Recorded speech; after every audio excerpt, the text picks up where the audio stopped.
Émile Froschiger était pionnier, colporteur, pasteur, missionnaire et administrateur en Europe et au Moyen-Orient pendant 44 ans. Froschiger a joué un rôle crucial dans les premières années de la mission adventiste en Suisse et en Allemagne. Il a ensuite joué un rôle majeur dans l'établissement et le renforcement d'églises au Moyen-Orient et dans d'autres régions sous sa direction. Jeune adulte en Suisse, Émile assiste à une série de conférences données par des adventistes du 7e jour, dont Ellen White, venue d'Amérique. Émile Froschiger ainsi que 23 autres personnes ont été inspirés par le message et ont rejoint le nouveau mouvement adventiste en 1886. Froschiger a été le pionnier du colportage en Suisse et en Allemagne. Dieu l'a béni en lui donnant une partenaire aimante dans la vie et le ministère. Sa femme, Marie Borle, le rejoint sur le front de la mission. Il est consacré pasteur en 1893.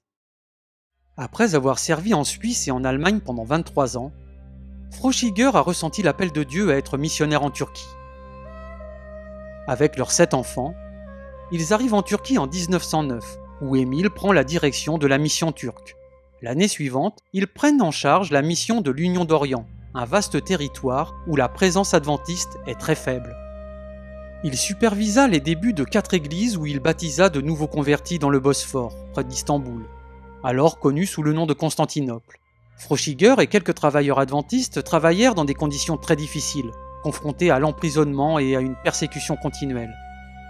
Néanmoins, ils accomplirent leur travail missionnaire avec un dévouement inlassable.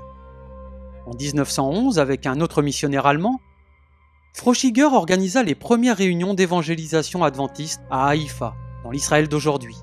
C'est également à Haïfa qu'ils ont créé un institut pour les travailleurs de la Bible dans cette région.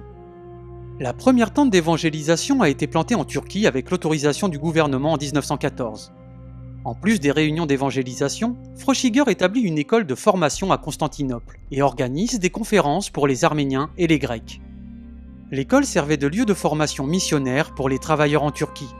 Les travailleurs adventistes de Constantinople apprennent 3 langues, le turc, l'arménien et le grec, pour se préparer à la mission.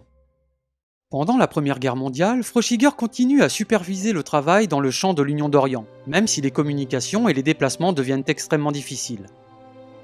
La prochaine destination de Froschiger est la conférence de l'Union tchécoslovaque nouvellement organisée, dont il est le président. Les moyens y étaient si limités que les travailleurs avaient à peine de quoi se nourrir pour survivre. Froschiger commença à faire du démarchage et parvint finalement à créer une imprimerie pour vendre de la littérature adventiste. Cependant, il s'épuise rapidement. Des décennies de dur labeur et de sacrifices ont eu raison de sa santé. Il décida donc de retourner dans son pays d'origine, la Suisse. À partir de 1924, il travailla comme pasteur dans la conférence suisse-allemande et prit sa retraite quelques années plus tard, en 1930. Même après sa retraite, Froschiger continua à être actif dans le ministère, s'engageant dans des activités telles que la documentation des débuts des adventistes en Suisse et en Allemagne avec le magazine officiel de l'Église, Advent Echo. Émile Froschiger est décédé le 8 janvier 1947. Il avait 82 ans. Son héritage est encore perceptible dans de nombreux pays où il a travaillé. Lisez l'intégralité des articles sur Émile Froschiger et d'autres dans l'Encyclopédie des adventistes du 7e jour à l'adresse encyclopédia.adventiste.org.